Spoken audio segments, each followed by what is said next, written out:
Olá, pessoal, tudo bem? Então, pessoal, hoje eu quero conversar com vocês a respeito da indústria, que aí eu vou trabalhar com vocês a ideia de sistema industrial. O que seria sistema industrial?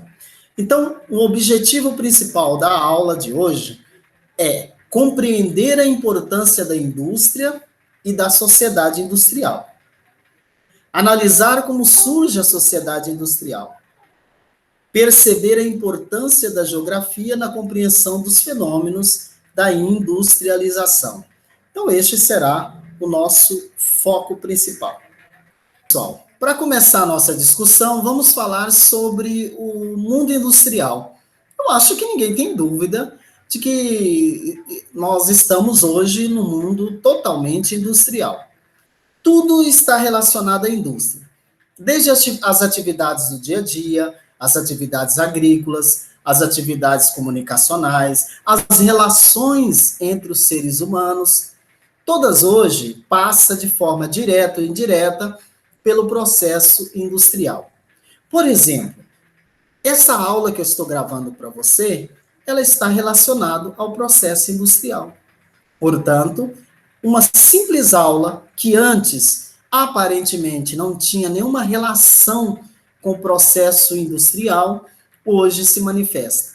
Então, a indústria, ela perpassa todas as relações possíveis da sociedade moderna. Portanto, quando eu falo em sociedade moderna, eu estou me referindo àquela sociedade que surgiu na Europa no século XVIII. E de lá para cá, está em constante evolução. Portanto, eu estou falando da evolução desse mundo industrial. Diante disso, se há uma evolução do mundo industrial, eu posso dizer para você com toda certeza que vivemos numa sociedade industrial. Essa sociedade industrial, ela apresenta algumas características importantes e que a gente não pode esquecer jamais.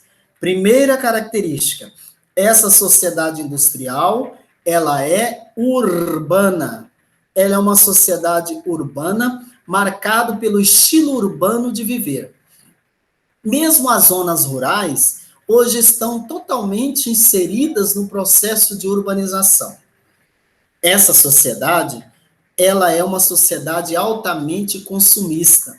O consumo está relacionado ao processo de conhecimento, ao processo educacional. O consumo está relacionado a todas as áreas da vida humana hoje. Portanto, a sociedade industrial, além de ser urbana, ela é consumista. E por ser consumista, automaticamente ela é altamente impactante ao meio natural. Portanto, ela reserva uma grande quantidade, ou dispensa uma grande quantidade de produtos, não interessa que tipo de produtos, de uma forma muito rápida, no dia a dia, né? Numa velocidade incrível. Se adquire produtos e numa velocidade incrível, descarta-se produtos. Essa é a sociedade industrial. Portanto, a sociedade industrial é uma sociedade afetada em todos os seus níveis pela industrialização. Todo o processo de industrialização é extremamente importante para a gente entender a sociedade que estamos vivendo atualmente, certo? Então, a indústria, ela não vive sozinha. Então, a gente tem que perceber que alguns conceitos anteriormente trabalhados, ou que antes eram trabalhados, por exemplo, os setores da economia. Veja, nós aprendemos que existe o setor primário. O setor primário está relacionado às atividades diretamente da natureza. Por exemplo, agricultura, extrativismo, pecuária. São atividades que estão ligadas ao espaço agrário. Mas hoje, essas atividades sofreram mudanças significativas, certo? Aí nós trabalhamos também com o conceito de setor secundário. O setor secundário é justamente o setor que vai transformar a matéria-prima do setor primário e industrializar. Portanto, o setor secundário da economia, sempre aprendemos, desde o sexto ano, quinta série de antigamente, a gente aprendia que o setor secundário é aquele setor da indústria que vai transformar a matéria-prima. Por outro lado, esse produto transformado, juntamente com o produto que saiu da natureza, ele tem que ser comercializado. Aí entra o setor terciário. O setor terciário envolve o setor de serviços e o setor do comércio. Porém, na sociedade industrial que estamos vivendo, você percebe uma contaminação perfeita do setor secundário, que é o setor industrial, em todos os outros dois setores. Claro que em uma outra aula eu posso comentar com você que hoje já se fala até em setor quaternário e setor quinário. Não quero discutir isso agora, mas eu quero dizer para você que o setor secundário está intimamente ligado ao setor primário. É a indústria que movimenta a agricultura moderna. É a indústria que movimenta a pecuária moderna. Toda a produção e inovação sai do setor industrial. Por sua vez, o setor terciário também sofre os impactos da industrialização.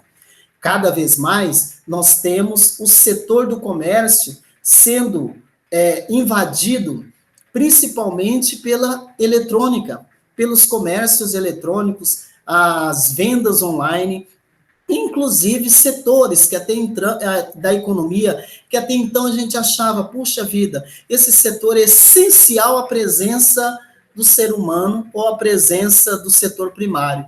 Negativo. Hoje tudo passa pelo setor industrial. Inclusive, os algoritmos de internet selecionam os consumidores a partir, dos chamados algoritmos nas redes sociais, nas redes de internet, proporcionando uma maior lucratividade para as empresas e para as indústrias. Portanto, o setor secundário, que é o setor industrial, está comandando tanto o setor primário quanto o setor terciário. Basta lembrar que a agricultura está altamente tecnificada e tecnologizada. Basta lembrar também que o comércio e os serviços estão intimamente afetados, amplamente afetados pelas inovações do setor industrial.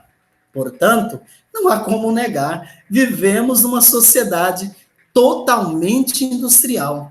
Essa sociedade industrial, portanto, ela dita as regras, ela dita as normas e afeta profundamente a vida social e econômica das pessoas. Mas nós temos que lembrar, a indústria, ela não vive isolada.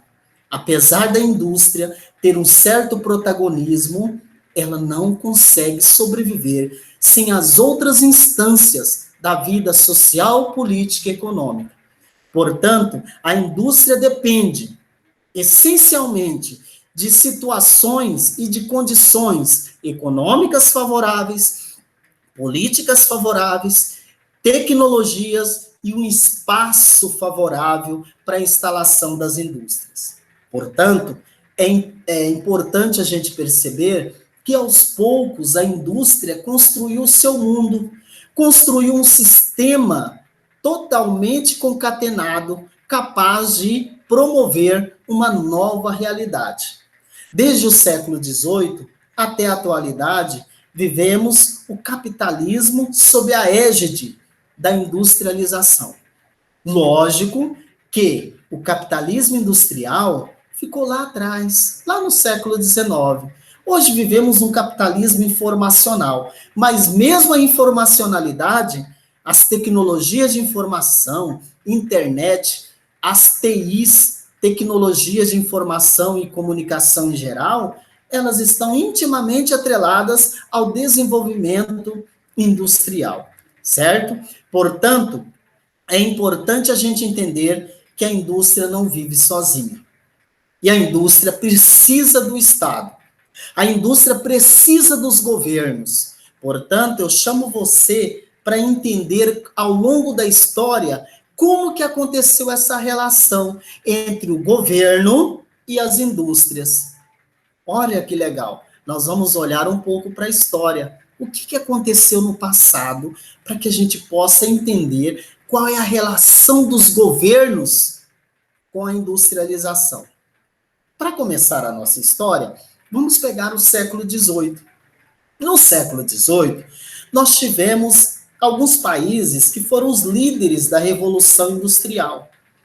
Dentre esses países, destacamos a Inglaterra, mas depois, somada à Inglaterra, vem Estados Unidos, o Japão, a França e assim por diante. O que chama atenção nessa relação? Ocorre que nesses países, todos eles, de uma forma mais intensa ou menos intensa, quem protagonizou, quem estimulou o crescimento da indústria foi a burguesia. A burguesia assumiu a responsabilidade de industrializar a Inglaterra, Estados Unidos, Japão e França. Portanto, esse tipo de industrialização nós chamamos de industrialização clássica.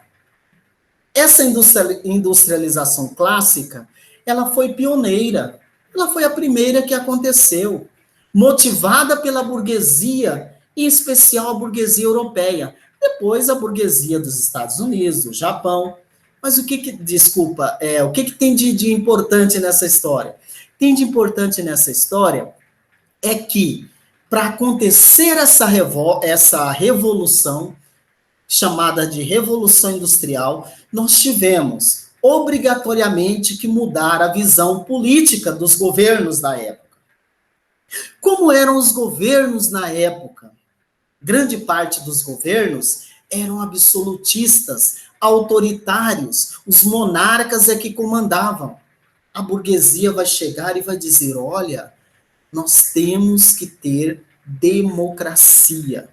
Portanto, essa democracia na visão da burguesia, ela deveria priorizar o liberalismo. O que significa o liberalismo? O capitalismo. A burguesia que tem que assumir a responsabilidade econômica, inclusive da Revolução Industrial. Por isso, esses primeiros países que fizeram a Revolução Industrial, que foi uma revolução pioneira, quer dizer, foram os primeiros, nós chamamos de industrialização clássica, que quer dizer mais antiga, ou liberal. Liberal por quê? Porque foi liderada pela burguesia, pelo capitalismo, portanto, nós chamamos de via liberal. Os países que fizeram isso, ora, Inglaterra, Estados Unidos, Japão e França, cada um do seu jeito. Mas o importante é entender que eu estou explicando para você qual é a relação entre os governos, o Estado, com a industrialização. Então, nós tivemos a industrialização clássica ou liberal. Porém, pessoal, alguns países pensaram diferente. Algumas nações tiveram outras opções. Por exemplo, nós tivemos a chamada Via Prussiana. O que foi a Via Prussiana? A Via Prussiana, veja que eu estou tentando explicar qual é a relação da indústria com o Estado, com o governo. A Via Prussiana, os governos eram centralizadores. Por exemplo, só vou citar 2 exemplos. O governo da Alemanha e o governo japonês. O Estado alemão, ele era altamente centralizador, justamente porque a Alemanha só vai surgir no século XIX, sob a mão forte de um estadista chamado de Otto von Bismarck, que consegue subjugar os vários reinos germânicos, juntando todos para formar a Alemanha. Portanto, a presença do governo era muito grande, principalmente na fabricação de armas. Enquanto na indústria da via liberal se investia na indústria têxtil e na indústria alimentícia, por exemplo, na indústria da via prussiana, nós tivemos um forte apelo à fabricação de armas. Portanto, a indústria bélica cresceu bastante. No Japão, o imperador Meiji foi um dos responsáveis por esse tipo de industrialização lá no Japão, no arquipélago japonês. Porque o imperador Meiji, ele vai ter que travar uma guerra contra os shoguns, o shogunato, que eram proprietários de terra, que tinham uma visão atrasada em relação ao restante do mundo. Traduzindo, era uma espécie de senhores feudais lá no Japão em pleno século XIX, gente. O que o imperador vai fazer? Ele vai patrocinar as empresas, as indústrias de fundo de quintal, que no Japão era chamada de indústrias zaibatsus. As zaibatsus eram indústrias de fundo de quintal, geralmente lideradas por famílias, e o imperador vai financiar essas indústrias para acabar com o poder dos shoguns. Os shoguns eram, na verdade, grandes proprietários de terra e que, inclusive, mandavam mais do que o imperador. Então, foi uma jogada política para que o imperador se impusesse perante os shoguns. E não foi nem 20 anos, o imperador Meiji conseguiu subjugar os shoguns. E assim o Japão se industrializa na era Meiji, a partir do século XIX. Veja que interessante. Nos dois casos que eu citei, tanto no Japão, tá, quanto na Alemanha, os protagonistas da industrialização não foram a burguesia, foram os governantes. Os governantes apoiando determinados setores. Por exemplo, na Alemanha, o Bismarck apoiava o setor da indústria bélica. Até porque ele tinha uma treta com o povo lá, os outros países europeus, né? E ele queria, tanto é que ele propõe a partilha da África e todo mundo, ó, ficou quietinho, porque o cara tinha arma, entendeu? Enquanto a Inglaterra, a França, os outros países estavam tudo investindo em outro tipo de indústria, tipo indústria alimentícia, indústria têxtil, o Bismarck estava investindo em armas. Aí os caras chegavam para ele e falavam assim, ó, seguinte, nós vamos fazer a partilha da África, entendeu? Os caras tiveram que aceitar, logicamente, né? Então, quero dizer para você que a Via Prussiana foi um tipo de industrialização que houve uma forte participação do Estado, diferente da Via Liberal, onde os próprios burgueses fizeram a Revolução Industrial. Aqui não. Na Via Prussiana, a burguesia fez a Revolução Industrial, mas patrocinada pelo Estado, pelos governantes de alguns países. Veja que interessante. Isso aconteceu em alguns países que hoje são líderes industriais, como, por exemplo, o Japão e a Alemanha. Tá? Mas não paramos por aí, não. Nós temos uma outra sugestão. Né? Com o surgimento da União Soviética, surgiu a chamada indústria planificada. Olha só. O Estado soviético, o governo da União Soviética, ele era o único proprietário dos meios de produção. O que significa isso? Na União Soviética, o único proprietário das indústrias era quem? O governo, porque era socialista soviético, no modelo soviético de socialismo. Portanto, o próprio governo é que determinava como seria a produção industrial e qual seria o destino do lucro dessa produção industrial. Portanto, o governo apresentava planos industriais, tá? Planos de produção industrial. Professor, como que era isso? Era mais ou menos assim, por exemplo, fazia-se um levantamento e percebia que no país estava precisando, sei lá, de chinelos, de sandálias. A população soviética estava descalça. Então, o governo, nos próximos 2 anos, vai investir em indústrias de calçado, entendeu? Porque as fábricas eram do governo. Por isso que a indústria é planificada, quer dizer, o governo estabelecia um plano para a indústria. Veja que nesse caso não tem burguesia. É o próprio Estado gerenciando a produção industrial. Vocês perceberam?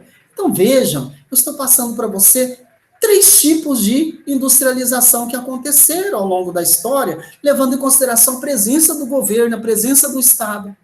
Mas não para por aí. Tem mais uma.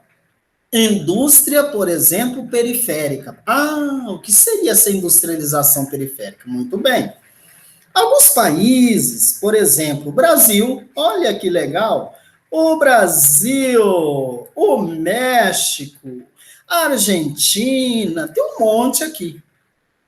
Alguns países, a partir de 1930, 40, até a década de 50, mesmo sendo subdesenvolvidos, os governos decidiram industrializar o país. No Brasil, vou citar o Brasil como exemplo, que fica mais fácil de você entender, você já estudou história. O Brasil, a partir de 1930, quando Getúlio Vargas assume o poder, a economia brasileira dá uma guinada. Ela sai de agrária para industrial e urbana. Opa! Só que com um porém. O grande patrocinador vai ser o Estado brasileiro. Então nós vamos ter a criação de indústrias estratégicas, como, por exemplo, a criação da Petrobras, para extrair petróleo e energia, a criação da Companhia Siderúrgica Nacional, para fazer ligas metálicas, a criação da Vale do Rio Doce, que foi privatizada nos anos 90, para extrair minério de ferro e manganês, para fabricar o aço. Vocês estão entendendo? Então, o governo vai criar uma cama. Sabe quando você quer receber bem uma pessoa? Aí você limpa o quarto, perfuma o quarto, joga um bom ar, troca a roupa de cama, não é isso? Foi o que os governos do Brasil, do México, da Argentina, vários países fizeram. Eram países subdesenvolvidos, países pobres, mas que os governos pediam dinheiro emprestado lá fora para patrocinar obras de infraestrutura, como estradas de ferro, rodovias, modernizar portos, modernizar aeroportos. Eu não posso nem dizer para você o que virou isso depois, né? Porque depois nós sabemos, a dívida externa brasileira nos anos 80, ó, vai lá em cima, porque pediu muito dinheiro emprestado e chega um dia que tem que pagar a conta, né? Então, essa ideia vai fazer com que surja um tipo de indústria diferente a partir da década de 50, chamada de indústria periférica, que aconteceu em países subdesenvolvidos, só que sem revolução industrial. Para aí, professor, o que você está me dizendo? Você está querendo me dizer que o Brasil é industrializado hoje, mas o Brasil nunca fez revolução industrial? Justo como de fato. Ou seja, o Brasil é um país, assim como todos os países de industrialização periféricas, que não se industrializaram a partir de uma revolução. Então, como que isso aconteceu? Os governos se endividaram, prepararam a cama. O que seria essa cama? Seria o seguinte: emprestar dinheiro para fazer grandes hidrelétricas, para gerar energia. Emprestar dinheiro para abrir rodovias, para construir ferrovias, toda a infraestrutura. Sabe o que aconteceu? A partir de 1950, as multinacionais estrangeiras vieram para esses países e abriram as suas fábricas, certo? Aproveitando as benesses, os benefícios que o Estado tinha feito. Essa é a industrialização periférica. Então, após 1950, a ação das multinacionais, a participação do governo na infraestrutura foi marcante nos países de indústria periférica, correto? De industrialização periférica. Vejam vocês, quando a gente fala em indústria, a participação dos governos ao longo da história tem diferentes facetas, diferentes propostas. Mas eu disse para você no começo, a indústria não é sozinha. Ela não depende só do governo, ela não depende só do Estado. A indústria depende de outros fatores. Por exemplo, tecnologia. De acordo com a tecnologia, a gente pode dizer que as indústrias são tradicionais, que são aquelas que têm tecnologias antigas e que elas não investem na inovação em todos os seus aspectos. Quanto à tecnologia ainda, temos as indústrias chamadas de dinâmicas, que são aquelas que apresentam inovação tecnológica e organizacional. Ou seja, elas apresentam inovação na tecnologia e na forma de se organizar. Elas inovam, elas apresentam propostas diferentes. Portanto, as indústrias dependem da tecnologia. Olha que legal, então já estou dizendo para você que a indústria não vive sozinha, que a indústria depende dos governos, que a indústria, cada um do seu jeito, que a indústria depende de tecnologia. Mas e aí? Se a indústria não vive sozinha, só governo, Estado e tecnologia? Não. A indústria, ela pode ser observada a partir da sua função. Né? Você olha para a indústria e você vê a função dela. Qual é a função dela na sociedade industrial? Existem as indústrias germinativas, que são aquelas que geram outras indústrias e acaba compondo uma cadeia produtiva. Vamos dar um exemplo. Se numa cidade instala-se uma fábrica automobilística, automaticamente você vai gerar empregos na fábrica, correto? Correto.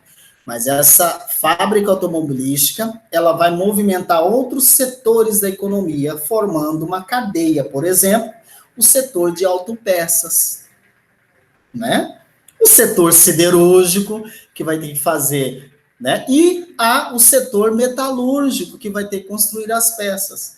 Vocês estão me entendendo? Então, as indústrias germinativas, a palavra já diz, ela germina outras indústrias.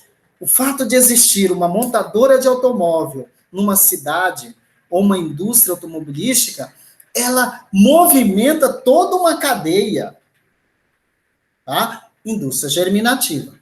Porém, nós podemos ter a indústria também de acordo com a função, as chamadas indústrias de ponta. Indústria de ponta, o nome já diz, está na ponta, está na frente, né? Está na ponta da lança. Indústria de ponta é aquelas que especializam em áreas de intensa inovação tecnológica. Por exemplo, as indústrias relacionadas à internet. É um exemplo. Elas estão na frente de tudo.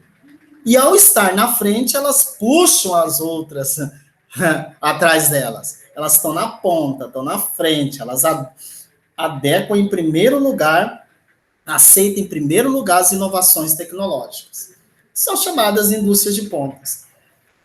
O grande problema desse tipo de indústria é que ela não tem fixação no espaço geográfico. Por exemplo, você pega aí, sei lá, uma indústria de tecnologia, ela não precisa estar no Brasil, ela pode estar em qualquer parte do mundo. Na verdade?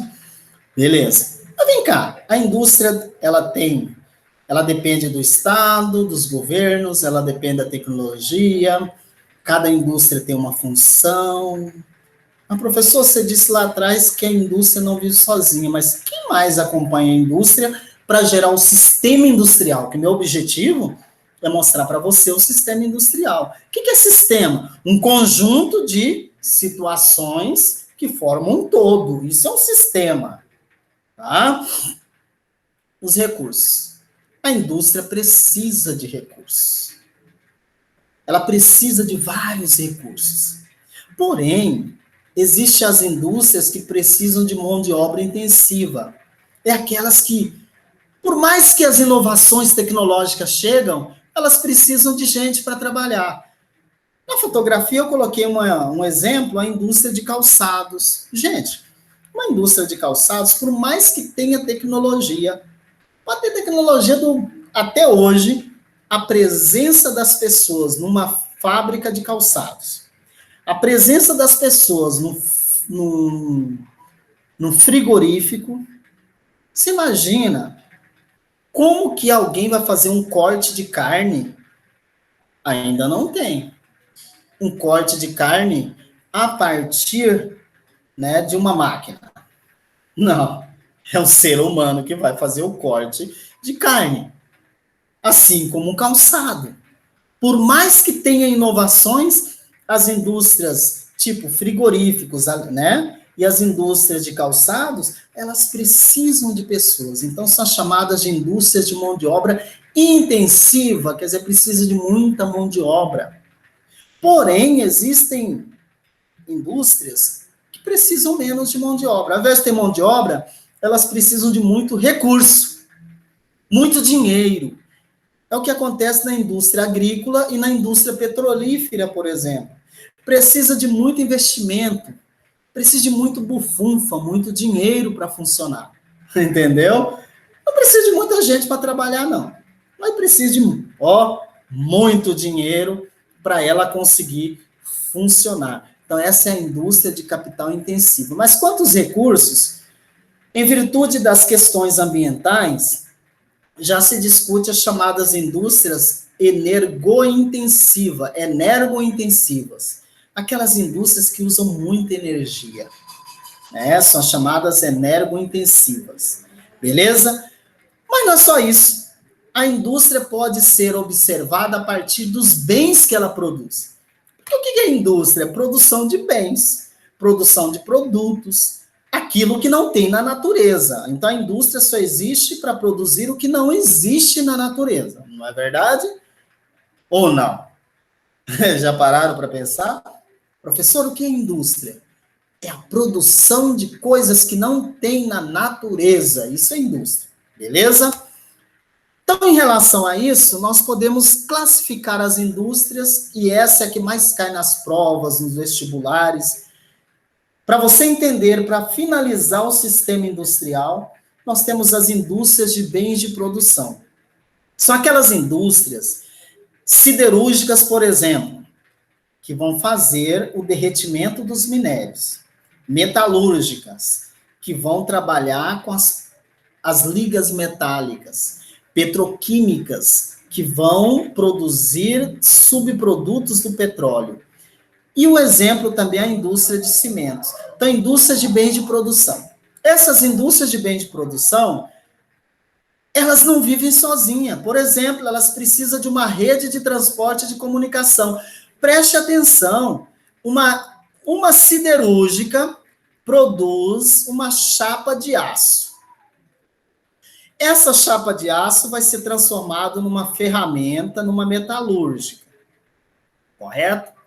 Essa ferramenta precisa ser transportada, por isso que tem a rede de transportes e comunicação que liga esses tipos de indústrias. Mas para ter transportes e comunicação, eu preciso ter energia, gente. Sem energia não tem como eu transportar produto e nem fazer comunicações. Aí nós temos a indústria de bens de capital. Por exemplo, a ferramenta que for, olha só, a chapa de aço que foi produzida na siderúrgica, na metalúrgica se transforma numa peça. Essa peça é transportada por uma rede de transportes, mas antes de transportar, o dono ligou, fez as negociações, portanto, transporte e comunicação.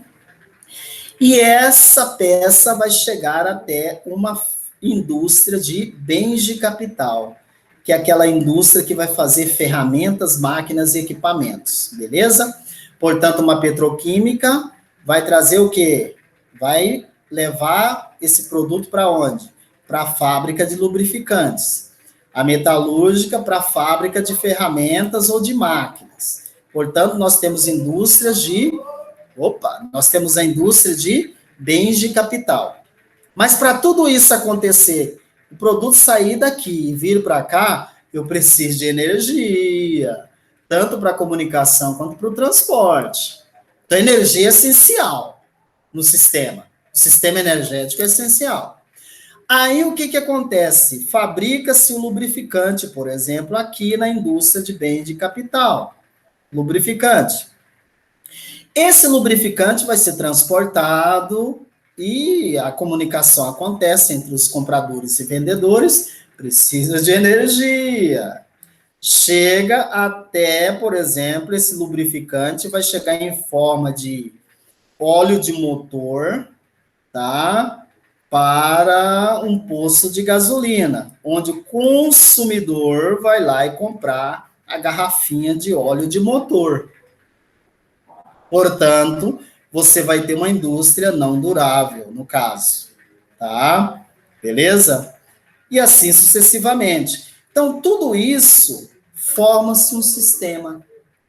Portanto, o sistema industrial, ele é formado por essa conjunção de fatores que eu expliquei até agora para você. Vamos relembrar? A indústria não vive sozinha. A indústria comanda grande parte da sociedade atualmente. Todas as atividades nossas estão ligadas direto ou indiretamente ao processo industrial. Até o acesso ao seu Facebook é indústria, é o algoritmo, né? Você tem uma conta na Netflix, a Netflix sabe certinho que tipo de filme que você gosta. Isso é um processo industrial, né? É um processo industrial da criação de algoritmos que direciona suas preferências para a música, para os filmes, para o acesso à internet, acessos ao YouTube, por exemplo. Então, diante de tudo isso, cria-se um sistema. Mas esse sistema, para ele circular, precisa de transportes, comunicação e energia. Isso é que dá dinamicidade ao sistema industrial. Portanto, a grande questão é, o que a geografia tem a ver com isso? Por fim, a geografia não estuda a indústria. Qual a importância? Gente, a indústria pode ser estudada sob diferentes aspectos. A indústria pode ser estudada sob o aspecto cultural, aspecto econômico, aspecto logístico, mas para a geografia o foco é a infraestrutura. Para a gente da geografia, o importante é entender mais ou menos o que acontece nessa fotografia aqui. Veja que essa fotografia tem transportes, tá certo? Comunicações. E essas lâmpadas acesas é o que? Energia. Portanto, para nós é muito importante a infraestrutura, porque a infraestrutura é que muda significativamente o espaço geográfico, que é o objeto de estudo da geografia. Gente, um abraço e até a próxima.